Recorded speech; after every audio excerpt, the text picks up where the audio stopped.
Assalamualaikum warahmatullahi wabarakatuh. Alhamdulillahilladzi arsala rasulahu bil huda wa dinil haqq liyudhhirahu 'alad dini kulli walau karihal musyrikun walau karihal munafiqun. Asyhadu an la ilaha illallah wa asyhadu anna Muhammadan 'abduhu wa rasuluh. Allahumma sholli wa sallim ala sayyidina wa habibina Muhammadin wa ala alihi wa ashabihi ajma'in, amma ba'du. Rabbi shrah li sadri wa yassir li amri wahlul 'uqdatam min lisani yafqahu qawli, amma ba'du. Ma'asyiral muslimin rahimakumullah, hadirin jamaah salat subuh yang dimuliakan oleh Allah Subhanahu wa taala. Syukur alhamdulillah pada pagi hari ini panjenengan sedaya tasih diparingi sehat wal afiat, diparingi seger waras, diparingi gampang melampah ke masjid. Mugi-mugi amalan-amalan panjenengan sedaya menika dikabulkan oleh Allah Subhanahu wa taala. Amin. Salawat serta salam monggo kita aturkan kepada junjungan kita Nabi besar Muhammad Rasulullah sallallahu alaihi wasallam. Mugi-mugi sedaya panjenengan khususipun teng rawuh teng Masjid An-Nur menika dinten kiamat mangke dibangkitkan dari alam kubur, dikumpulkan di madang mahsyar, mendapatkan syafaat dari Rasulullah sallallahu alaihi wasallam, dan insya Allah kita semuanya yakin bakal masuk surganya Allah Subhanahu wa taala. Amin ya rabbal alamin. Para jamaah sekalian, langsung saja bahwa puasa kita ini tidak terasa sudah melangkah ke berapa ini? 12 nggih. Enggak kosong nggih, moro-moro ke 12. Moro-moro setengah rolas. Enggak terasa kita itu sudah capek-capek, sudah berjuang dalam rangka untuk mendapatkan kebahagiaan hidup. Intinya puasa itu harus bahagia. Lek poso susah berarti imane sik goyah. Puasa itu kudu seneng, kudu bahagia, tidak boleh sambat. Ketika kita sambat berarti ya kita itu tidak ikhlas dalam melaksanakan ibadah puasa. Namanya puasa itu kan sebenarnya kita itu kan menahan dari segala sesuatu, menahan hawa nafsu, menahan keinginan. Di stop selama 1 bulan, 1 tahun kita makan, kita apa saja masuk ke dalam perut. Maka 1 tahun ini pula ada bulan khusus namanya bulan suci Ramadan. Kita itu untuk menahan dan untuk mencuci, baik mencuci otak, mencuci seluruh anggota tubuh kita, mencuci mata kita, mencuci kaki kita, dalam rangka untuk segera melaksanakan perintahnya Allah, dalam rangka untuk mendapatkan posisi orang yang bertakwa. Karena tujuan puasa itu adalah menjadikan diri kita menjadi orang yang takwa. Oleh karena itu para jamaah sekalian, ada kebiasaan Nabi Rasulullah sallallahu alaihi wasallam ketika menghadapi puasa ini, yang pertama Nabi itu tidak pernah lepas namanya melek bengi. Jenengan melek bengi mboten? Melek nopo? Dulinan. Ya. Maksudnya melek bengi itu bukan berarti melekan, tapi meleknya Rasulullah itu satu, membaca Al-Qur'an. Lidah kita, lisan kita, termasuk mulut kita itu kadang-kadang keplejuk, kadang-kadang ngomong-ngomong nggak sengaja kita itu melakukan khilaf atau salah. Makanya di bulan suci Ramadan ini Rasulullah pokoknya bendino ben waktu itu maca Quran. Senajan kita itu nggak sama dengan Rasulullah, minimal kita itu harus ya lidah kita itu tiap hari harus membaca Al-Quran. Untung kita ini diselamatkan dengan sholat. Karena sholat itu yang dibaca adalah bacaan Al-Quran. Nggak oleh bahasa Indonesia, nggak oleh bahasa Cina, nggak oleh bahasa Jepang. Wajib sholat itu berbahasa Al-Quran. Itu menghindarkan kita dari ucapan-ucapan yang kotor atau ucapan-ucapan yang keplecu. Para jamaah sekalian, di malam hari itu juga Rasulullah itu tidak pernah yang namanya itu sholat sunnah. Jadi ya selain maca Quran, Rasulullah itu juga melaksanakan sholat sunnah ditambah. Misalnya di sini sudah 23 rakaat, pulang dari masjid turun, ya di rumah sholat lagi nanti ada namanya sholat istikharah. Saat durunge turu namanya sholat istikharah. Nyuwun pilihan kita di saat kita itu bingung, ngeluh, pusing, galau, maka kita ada namanya sholat pilihan. Jadi perbanyak sholat sunnah. Bangun tidur lagi, mungkin kita sebelum sahur atau setelah sahur, sholat lagi namanya sholat tahajud. Jadi beda sholat tarawih dengan sholat tahajud, sholat malam. Kalau sholat tarawih itu dilaksanakan setiap 1 tahun sekali di bulan suci Ramadan. Sehingga perbanyaklah kita itu untuk melakukan sholat sunnah.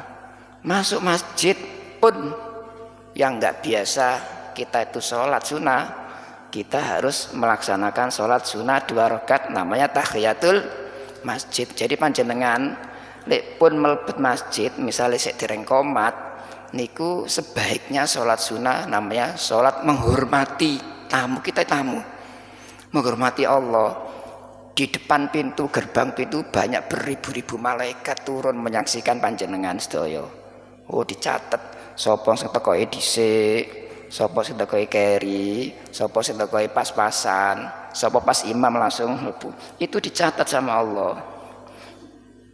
Jadi di bulan Ramadan ini malaikat itu turun semuanya.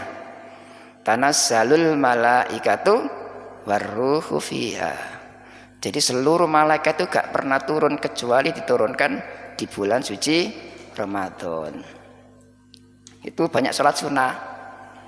Kenapa kok banyak sholat sunnah? Mungkin bapak ibu panjenengan sedaya niku ketika masih muda atau mungkin dulu belum pernah melaksanakan sholat wajib, atau ibu-ibu sedang hutang, maka kita tutup, kita tembel dengan banyak melakukan sholat sunnah. Jadi sunnah itu apa yang dilakukan oleh Rasulullah itu dilakukan. Kemudian yang kedua para jamaah sekalian, kebiasaan Rasulullah itu ketika di bulan suci Ramadan itu selalu bertanya kepada dirinya sendiri bahkan keluarganya. Wahai saudara-saudaraku semua, wahai sahabatku, bahkan wahai istriku, wahai anak-anakku, kira-kira amalan apa yang belum aku lakukan hari ini? Itu kebiasaan Rasulullah selalu bertanya. Amalan apakah yang hari ini saya belum melakukan kebaikan? Jenengan ngoten nah. Kira-kira aku sing durung berbuat apik iki apa? Misalnya ketika kita itu sudah melakukan sholat tarawih, kan sudah melakukan, kan pasti ada namanya peningkatkan amal yang baik. Karena di bulan suci Ramadan ini adalah kita semua itu akan dilipat gandakan, diampuni dosanya, bahkan sebagai kawah pendidikan condro di buko yang dinamakan madrasatut tarbiyah. Puasa itu adalah sebagai pendidikan atau sekolah. Madrasah itu kan sekolah untuk diri kita sendiri. Setelah puasa nanti itu kita akan berubah, mulai berubah cara berpakaian, berubah caranya sholat, caranya zikir, caranya duduk di masjid, caranya senden, caranya selonjor, caranya mendengarkan khotib. Itu semuanya itu akan berubah setelah bulan suci Ramadan. Maka Rasulullah itu selalu ingin kehidupannya itu selalu lebih baik. Jadi amalan apa yang hari ini saya berbuat baik? Mungkin ibu-ibu setelah pulang dari sini kok melihat ada sandal yang itu masih belum terpasang, masih murah, diperbaiki. Saya selama ini belum menata sandal. Ibu-ibu, bapak-bapak mungkin hari ini belum pernah nyemplungkan amalnya. Mungkin 2.000, 5.000, 10.000. Ya dicemplungkan. Jangan ditunda-tunda kita itu berbuat sedekah, berbuat amal. Sehingga para jamaah, bekal kita itulah yang nanti akan membawa diri kita itu baik di alam kubur maupun nanti di akhirat. Sebagaimana Allah Subhanahu wa taala itu memberikan pesan di dalam surat Al-Baqarah 197. Jadi bekal hidup itu ya kita belajar dari bulan suci Ramadan. Kaya wong badhe lunga nang ngene Surabaya atau mungkin ke Jakarta, iku kira-kira lek gak nggawa sanggup nyampe apa tidak? Nyampe napa mboten? Mesti nggawa bekal, nggawa sanggup duit, nggawa sanggup minuman, makanan atau sanggup kesehatan, itu pasti. Maka Ramadan ini sebagai bekal kita yang belum biasa menjadi terbiasa. Yang belum biasa membaca Al-Quran hari ini, nanti setelah Ramadan nanti akan terbiasa membaca Al-Quran, walaupun itu hanya satu huruf. Misalnya disempat-sempat nolah, gak sempat satu juz, gak sempat satu surat, gak sempat satu ain, ya disempat no sak huruf aja cukup. Misalnya Yasin, Shadaqallahul Adzim, cukup, nggak apa-apa, yang penting lidah kita itu terbiasa mendengarkan dan melafalkan Al-Quran. Jangan sampai ditinggalkan baca Al-Quran. Masuk tasak huruf, karo masak, karo gendong anake, karo nopo niku, kare nyapu-nyapu, tetap selalu dzikir. Itu yang selalu diagung-agung Rasulullah ketika menghadapi bulan suci Ramadan. Dalam surat Al-Baqarah yang saya sebut tadi itu, bekal kita, bekal hidup kita itu memang wajib untuk menuju akhirat. Karena kita tidak tahu sampai kapan kita itu hidup di dunia ini. Semuanya itu kontrak para jamaah sekalian. Kontrak hidup. Ada yang 60 tahun, ada yang 70 tahun, ono sing 50 tahun, ono sing 40 tahun, ono sing 100 tahun gak mati-mati, ono sing tas bayi lahir, ada dalam kandungan mati. Ini semuanya sudah takdir dari Allah. Makanya di dalam potongan surat Al-Baqarah 197 itu Allah menyebutkan a'udzubillahi minasyaitonirrajim, bismillahirrahmanirrahim, wa tazawwadu fa inna khairaz zadit taqwa. Jadi saya ulangi, wa tazawwadu fa inna khairaz zadit taqwa.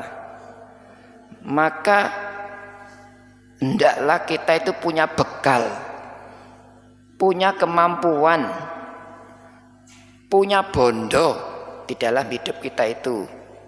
Itu namanya wa tazawwadu fa inna khairaz zadit taqwa. Maka sesungguhnya bekal kita itu, sangune urip awake dhewe itu sebenarnya adalah merupakan lambang daripada ketakwaan kita. Artinya apa? Kita itu punya ilmu, punya pengetahuan, yang pengetahuan itu mungkin tidak sama pengetahuannya dengan orang lain. Contohnya panjenengan yang punya bekal ilmu hari ini, maka ketika setelah Ramadan nanti itu, ya kita teruskan ngaji, kita teruskan taklim, kita teruskan kita itu membaca Al-Quran. Supaya apa? Bekal kita itu nanti akan terjaga sampai nanti di hari akhirat. Jadi namakan fa inna khairaz zadit taqwa. Karena bekal kita itu sedikit atau banyak itu akan menjadikan kita itu hidup di akhirat lebih bahagia. Wong mau kaji nggawa bekal, arep salat nggawa bekal, arep melaku teng budi harus punya bekal. Supaya apa? Kita tidak merasa kehabisan kesehatan kita, kehabisan kelelahan kita, kehabisan ongkos kita, itu demi Allah. Semuanya hanya untuk Allah, dalam rangka untuk menuju namanya kampung akhirat. Walal akhiratu khairul laka minal ula. Kampung akhirat itu lebih baik daripada nanti kita itu di hari akhirat. Maka para jamaah sekalian, alhamdulillah panjenengan rutin nggih, mantun subuh, mantun taklim, mantun napa malih? Ya mungkin menjelang buka ada taklim. Ini bekal kita. Bekal yang paling baik itu adalah ilmu. Jadi ilmu itu bukan berarti di sekolah Bapak Ibu sekalian. Ilmu itu adalah bagaimana kita itu mencari kebenaran-kebenaran lewat majelis taklim, ngaji. Dan kita jangan sampai ilmu kita itu ditinggalkan. Walaupun manusia itu kadang-kadang lupa, kadang-kadang salah, kadang-kadang khilaf, maka perlu diasah terus. Karena manusia tempatnya salah dan lupa. Contoh nih, puasa ini kan diingatkan terus. 1 tahun sekali kan diingatkan.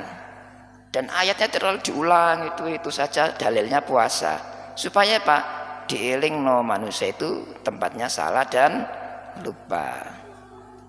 Ma'asyiral muslimin ya rahimakumullah.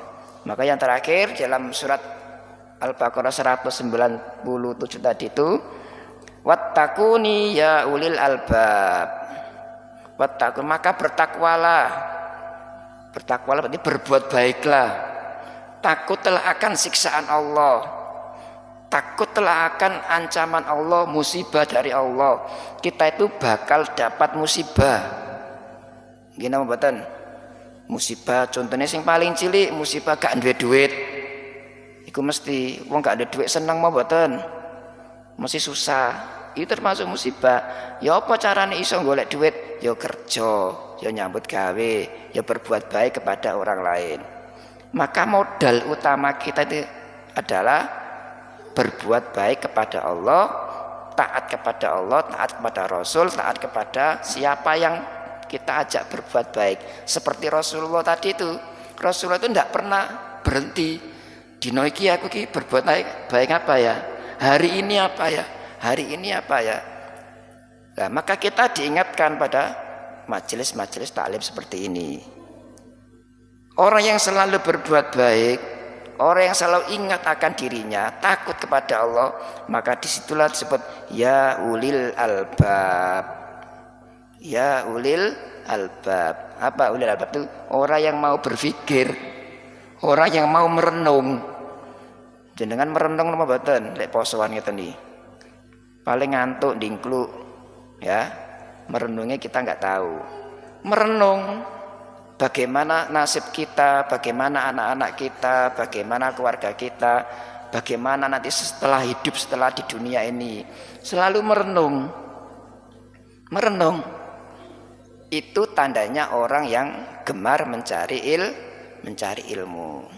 Sehingga kita itu dimanapun saja berada, baik itu di rumah tangga, maupun di kampung, maupun di masyarakat, itu menunjukkan kebaikan kita. Jangan berbuat kita itu merugikan orang lain. Maka puasa inilah sebagai latihan, sebagai bulan solidaritas sosial. Jadi solidaritas sosial itu adalah kita tuh berbagi. Berbagi itu tidak hanya membagi takjil, membagi rezeki yang kita punya, tapi berbagi bagaimana kita itu melihat orang lain kok belum bisa diajak sholat jamaah, melihat ada jamaah itu kok belum bisa ngaji, melihat ada orang yang di sekitar masjid itu kok belum makan, itu berbagi. Nah, kalau sudah demikian para jamaah sekalian, maka kita itu akan dilindungi oleh Allah dimanapun saja berada. Sehingga aktivitas kita setelah puasa kita itu nanti akan mendapatkan kemenangan. Setan itu nggak akan berani nempel nang awake dhewe. Setan itu takut kepada orang yang menuntut ilmu. Setan tidak akan menggoda kita kalau kita benar-benar wattaquni ya ulil albab. Jadi bertakwalah kepada Allah supaya kita mendapatkan renungan-renungan hidup. Kita tidak tahu sampai kapan kita itu dipanggil oleh Allah. Kita tidak tahu kapan harta kita itu habis. Kita tidak tahu kapan kita itu sakit. Kita tidak tahu kapan kita itu akan jadi galau. Kita nggak tahu kapan kita itu kadang cekcok. Kita nggak tahu kapan kita itu akan mendapatkan musibah. Maka kita inilah harus banyak-banyak beristighfar. Ketika sudah menyalahi astagfirullahaladzim, kemudian menyakiti tetangga, astagfirullahaladzim, segera minta maaf. Supaya apa? Kita itu akan diampuni oleh Allah Subhanahu wa ta'ala. Demikian para jamaah sekalian, karena sudah pas jam 5 lebih 1, tak lihat para jamaahnya sedang zikir semuanya. Ya, mudah-mudahan zikir panjenengan ini tembus kepada Allah, tembus kepada hati kita, sehingga kehadiran panjenengan ini selalu dicatat sebagai amalan yang terbaik. Dan saya doakan panjenengan sehat semuanya, dijaga oleh Allah baik ucapan, tindakan dan perbuatan kita, sehingga kita yakin sebuah keyakinan inilah yang akan mendorong nanti tahun depan kita akan bertemu dengan puasa Ramadan yang lebih baik. Ya, mudah-mudahan Allah memberikan umur panjang, karena kita tidak tahu sampai kapan Allah itu menghadapi bulan suci Ramadan, khususnya nanti ini menjelang 10 hari yang terakhir. Banyak-banyaklah beriktikaf. Nggih, nawaitu itikafun fil masjid. Jadi panjenengan memakmurkan masjid lewat iktikaf. Nggih, lek iso merenung napa iktikaf niku? Napa iktikaf? Iktikaf itu meneng nang jero masjid, ndonga, merenung, maca Quran, salat sunah. Sudah kita bulan Ramadan sebagai bulan pendidikan kita untuk mendapatkan terbaik. Syukur-syukur kalau bisa ya malam Lailatul Qadar 10 hari yang terakhir. Kebiasaan orang-orang dulu sama Rasulullah itu, kalau zaman Rasulullah itu 10 hari yang terakhir itu biasanya mengadakan ya kegiatan di masjid full 10 hari yang terakhir, gak mulai. Bahkan ada yang bawa tenda, ada yang bawa wis pokoknya bontotan liane. Nek kene ya mungkin nggo tenda gak mungkin. Di masjid zikir, iktikaf, sudah kita hentikan urusan dunia sementara. Karena itulah situ akan menempuhi namanya malam Lailatul Qadar. Lailatul Qadar itu apa? Malam yang lebih baik daripada 1000 bulan. 1000 bulan itu sama dengan berapa tahun? 83 tahun. Enak sedina soleh 83 tahun. Mudah-mudahan jenengan sedaya tetap diparingi kesehatan, segar bugar, dan aktif kita semakin semangat, dan insya Allah kita akan diampuni oleh Allah Subhanahu wa ta'ala. Amin ya rabbal alamin. Mari kita tutup doa dengan doa kafaratul majlis. Bismillahirrahmanirrahim. Subhanakallahumma wa bihamdika asyhadu an la ilaha illa anta astaghfiruka wa atubu ilaik. Al-Fatihah.